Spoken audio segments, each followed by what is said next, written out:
Hi, hi what's ma'am. Your name? Chiranjeevi ma'am. ఏం చేస్తుంటారు? నేను ఇక్కడ సివిల్స్ ప్రిపేర్ అవుతున్నాను మ్యామ్. సివిల్స్ ప్రిపేర్ అవుతున్నారు. ఓకే. ఎక్కడి నుంచి మీరు? రాజమండ్రి, ఆంధ్ర. ఓకే. హైదరాబాద్లో వచ్చి చదువుకుంటున్నారు. లాస్ట్ 4 years నుంచి ప్రిపేర్ అవుతున్నాను మ్యామ్. 4 ఇయర్స్ నుంచి. అన్ని ఇయర్లు 5 years ఓకే. అటెంప్ట్ చేశారా ఇప్పుడు? రాసాను మ్యామ్. వన్ టైం మెయిన్స్ కూడా రాశాను. ఓకే. ఓకే. గ్రూప్ 1 మెయిన్స్ కూడా నేమ్ రాశాను. ఏది చెప్పు. చిరంజీవి. చిరంజీవి గారు, నిన్న మొన్నటి నుంచి సోషల్ మీడియాలో జరుగుతున్న ఒక ఇష్యూ పైన మిమ్మల్ని రియాక్ట్ అవ్వమని అడగడానికి నా క్వశ్చన్. మీరు చూసారా స్మితా సబర్వాల్ గారు? చూసాను మ్యామ్ ఆ ట్వీట్ని. సో ఫస్ట్ థింగ్, ఆమె ఒక బ్యూరోక్రాట్. సో మ్యామ్ కూడా ఆల్రెడీ 2000 బ్యాచ్ స్టూడెంట్ ఆమె ప్రిపేర్ అయ్యారు కదా. సో ఆ ట్వీట్ వినంగానే నాకు ఫస్ట్ థింగ్ ఫీల్ అయ్యేది, ఆమె ఎందుకు అంత క్రిటిసైజ్ చేయాల్సిన నీడ్ ఏంటి, ఎందుకు క్రిటిసైజ్ చేశారు, ఏ పర్పస్ పైన మమ్మల్ని డిజబిలిటీ కమ్యూనిటీని ఎందుకు క్రిటిసైజ్ చేశారు. సో ఫస్ట్ క్వశ్చన్, ఏ రిక్వైర్మెంట్ బేస్ చేసుకొని ఆమె అంటారు కదా, ఏ ప్రాతిపదికన ఆమె మమ్మల్ని క్రిటిసైజ్ చేశారు. సో అలా చూస్తే కన్నా నేను ఒక యూపీఎస్ యాస్పిరెంట్గా ఆమెను ఒక 5 questions మాత్రం నేను అడుగుతా, నాకు దానికి ఆన్సర్ కావాలి నాకు. సో మీరు ఏ పర్స్పెక్టివ్ మాట్లాడనేది నా క్వశ్చన్ చేస్తున్నా. ఫస్ట్ థింగ్, ఒక UPS aspirant daily 13 to 14 hours minimum maximum prepare అవ్వాలి, మ్యాక్స్. సో అందులో మీరు జనరల్ పీపుల్స్ ఎవరైతే ఉన్నారో వాళ్ళు ప్రిపేర్ అవుతున్నారు 14 hours. ఆ ప్రిపేర్ అవ్వడానికి ఫిజికల్గా చాలా స్టామినా ఉండాలి, అంటే మెంటల్ స్టామినా కూడా ఉండాలి.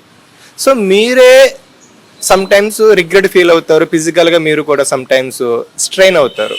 కానీ మా కమ్యూనిటీ పీపుల్స్ ఎంత, వాళ్ళు కూడా అప్పటికే వాటిని 12 hours కూడా, మోర్ దెన్ 12 hours వాళ్ళు ఎగ్జామ్ ప్రిపేర్ అవుతూ టాప్లో ర్యాంక్స్ తీసుకొస్తున్నారు. నాట్ ఓన్లీ మా కేటగిరీలో కాదు, టాప్ జనరల్లోనే వాళ్ళు ర్యాంక్ని క్రాక్ చేస్తున్నారు. Ira Singhal ma'am top 1 ranker. So and చాలామంది ఐఏఎస్ ఆఫీసర్స్ కానీ ఆల్ ఇండియా సివిల్స్ ర్యాంక్స్నే వాళ్ళు క్రాక్ చేస్తున్నారు. సో దానికి ఏమంటారు అంటే, మేము రిజర్వేషన్ కాకుండా మేము ఓపెన్ కేటగిరీలో మేము ర్యాంక్ని క్రాక్ చేస్తున్నాం. సో అలాంటప్పుడు మీరు ఏ క్రైటీరియా బేస్ చేసుకొని మాకు ఈ కోటా వద్దు అవసరం అన్నట్టు మీరు చేస్తారు. And thing is, mains exam రాసేటప్పుడు ఈవెన్ ఈ morning 3 hours, evening afternoon 3 hours exam రాయాలి. కంటిన్యూగా 3 hours ఎగ్జామ్ రాయడం అనేది నార్మల్ పీపుల్స్కి హైలీ ఇంపాసిబుల్. కానీ అటువంటి మేము రాస్తున్నాం కదా. అంటే మీరు ఏ బేస్ చేసుకొని మీరు మమ్మల్ని క్రిటిసైజ్ చేస్తున్నారు. 2022లో సుప్రీంకోర్టు ఐపీఎస్ కానీ, ఢిల్లీ పోలీస్ సర్వీస్ కానీ, ఇండియన్ రైల్వే పోలీస్ సర్వీస్ కానీ ఆప్ట్ చేసుకోవచ్చని వెడిక్ట్ ఇచ్చారు అత్యున్నత న్యాయస్థానం. అంటే మీరు ఒక బ్యూరోక్రాట్గా దాన్ని ఎట్లా మర్చిపోయారు, అంటే మర్చిపోయి దాన్ని ఎట్లా మీరు ఒక బ్యూరోక్రాట్ దాన్ని చేయడం కరెక్టానా? అంటే కోడ్ ఆఫ్ కాండక్ట్ మీరు ఏ విధంగా మీరు దీన్ని ఉల్లంఘిస్తున్నారు, ఉల్లంఘించినట్లే కదా. సివిల్ సర్జన్ అండ్ ఒక పైలట్ మీరు కామెంట్ చేశారు. నెంబర్ ఆఫ్ పీపుల్స్ ఉన్నారు ఇండియా, వరల్డ్లో, మన ఇండియాలో లేకపోవచ్చు, వరల్డ్లో ఉన్నారు కదా. సో మినిమం ఒక నాలెడ్జ్ ఉంటుంది మీకు. ఆ నాలెడ్జ్ బేస్ చేసుకుని మీరు ఎలా చెప్పారు? ఎందుకంటే నాకు ఆ నేమ్ తెలియదు, బట్ 2 hands ఉండవు ఆమెకి, తనకి. సో తన 2 hands లేకుండానే 2 legsతో ఫ్లైట్ పైలట్గా వర్క్ చేస్తున్నారు అని ఒక పర్సన్ ఉన్నారు. ఆ పర్సన్ ఎయిర్లైన్స్కి CEO, he is also disabled. So మీరు ఏ బేస్ చేసుకొని మీరు చేస్తున్నారు? oncologist. సో ఆయన కూడా మన పద్మశ్రీ అవార్డు ఆయనకి ఎట్లా ఇచ్చారు మరి? అంటే వీళ్ళందరూ మర్చిపోయి, అంటే వీళ్ళందరూ క్రాక్ చేస్తున్నారు. కొన్ని సివిల్ సర్వెంట్గా పక్కన పెడితే ఒక అరుణ్ సిన్హా 2 legs లేకుండానే ఎవరెస్ట్ని అధిరోహించారు. ఒక సైంటిస్ట్ ఉన్నారు స్టీఫెన్ హాకింగ్, ఆయన కూడా రికార్డు సృష్టించారు. అంటే వీళ్ళందరూ మర్చిపోయి మీరు ఏ విధంగా మమ్మల్ని క్రిటిసైజ్ చేస్తారు? ఎంతవరకు ఇది కరెక్ట్? అండ్ థింగ్ ఈజ్, ఇంకోటి, మన ఇండియన్ కాన్స్టిట్యూషన్లో ఆర్టికల్ 16 clause 1 అందరికీ రిజర్వేషన్స్ ఉన్నది. సో మాకు రిజర్వేషన్ ఉంది కదా, మీరు యూటిలైజ్ చేసుకుంటున్నారు. అండ్ ఈవెన్ రీసెంట్ కేసెస్లో మా డిజబిలిటీ కేటగిరీని బేస్ చేసుకొని ఫేక్ సర్టిఫికేట్స్ పెట్టుకొని ఐఏఎస్ ఆఫీసర్స్ అవుతున్నారు. మరి అటువంటి వాళ్ళని మీరు ఎందుకు కామెంట్ చేయట్లేదు, మమ్మల్ని ఎందుకు కామెంట్ చేస్తున్నారు? అంటే మీరు వాళ్ళని డైవర్ట్ చేస్తున్నారు, ఆ కేసుని డైవర్ట్ చేస్తున్నారు, మమ్మల్ని మీరు ఫోకస్ చేస్తున్నారు. మీరు వాళ్ళని యాజ్ ఏ బ్యూరోక్రాట్గా మీరు క్వశ్చన్ చేయాలి. అంటే ఒక సివిల్ సర్వెంట్ మమ్మల్ని మా కేటగిరీని ఉపయోగించుకొని దాన్ని మీరు ఇట్లా చేయడం కరెక్ట్ కాదు కదా. మీరు దాన్ని మిస్యూజ్ చేశారు. ఆల్రెడీ కేసు జరుగుతుంది రీసెంట్గానే, పూజా కేట్కర్. సో అది రియల్గా ఫేక్ డిజబిలిటీనే ఫేక్ సర్టిఫికేట్ పెట్టుకొని మీరు చేయడం ఎంతవరకు కరెక్ట్? వాటిని మీరు క్వశ్చన్ చేయండి, మమ్మల్ని ఎందుకు క్వశ్చన్ చేస్తున్నారు? అసలు క్వశ్చన్ చేయవలసిన అవసరం ఏంటి? అంటే చాలా మంది మీలాంటి వాళ్ళు ఇన్ని అవర్స్ చదువుకుంటున్నాము అని అంటున్నారు కదా, డిస్క్రిమినేషన్ ఏ స్థాయిలో ఉంది మీకు సొసైటీలో? ఇప్పుడు ఒక ఐఏఎస్ ఆఫీసర్ కూడా ఇలా రియాక్ట్ అయింది అని చెప్పి ఓపెన్గా మాట్లాడుతూ ఉన్నప్పుడు మీరు ఎదుర్కొంటున్న హడల్స్ ఏంటి? Yeah ma'am, as a disabled క్యాండిడేట్గా నేను గత 5 years నుంచి ఇక్కడ ఉంటున్నాను. ఈవెన్ మాకు ప్రిలిమ్స్ ఎగ్జామ్లో కానీ మెయిన్స్ ఎగ్జామ్లో కానీ మాకు సపరేట్ సెంటర్ని ఇస్తున్నారు. వై? బికాస్ మాకున్న ప్రాబ్లమ్స్ని మేము సమ్టైమ్స్ ఎక్స్ప్రెస్ చేయలేం, అంటే ప్రాబ్లమ్స్ మేము ఫేస్ చేయలేం మేము. ఎందుకంటే ఒక వీల్ చైర్ పర్సన్ ఉంటారు, ఒక బ్లైండ్ పర్సన్ ఉంటారు, ఒక ఆర్థోపెడిక్ పర్సన్ ఉంటారు.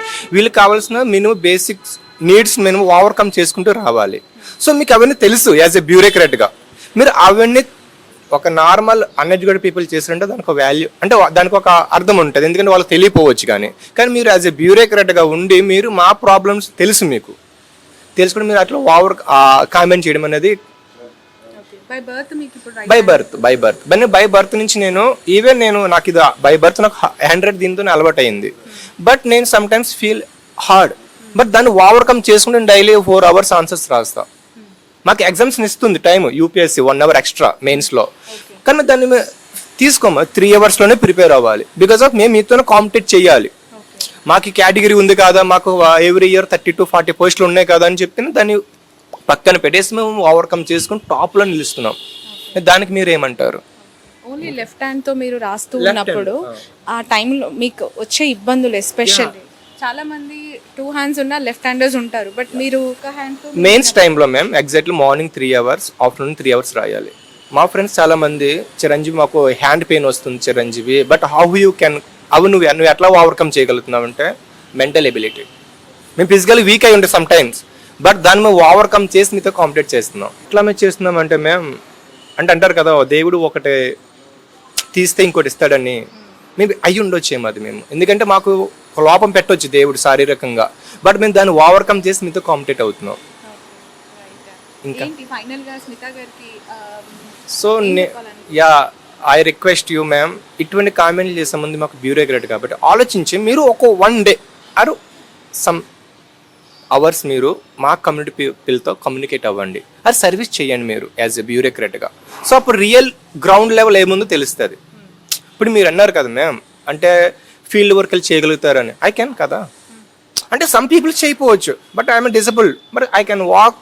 అందులో మెన్షన్ చేశారు కదా, యూపీఎస్సీలోనే మెన్షన్ చేశారు ఎవరు ఐఏఎస్ ఆఫీసర్స్, ఎవరు ఐపీఎస్కి ఎలిజిబుల్, అదే ఆల్ ఇండియా సర్వీస్కి ఎవరు ఎలిజిబుల్ కాదు, ఎవరు ఎలిజిబుల్ అన్ఎలిజిబుల్ అని చెప్పారు.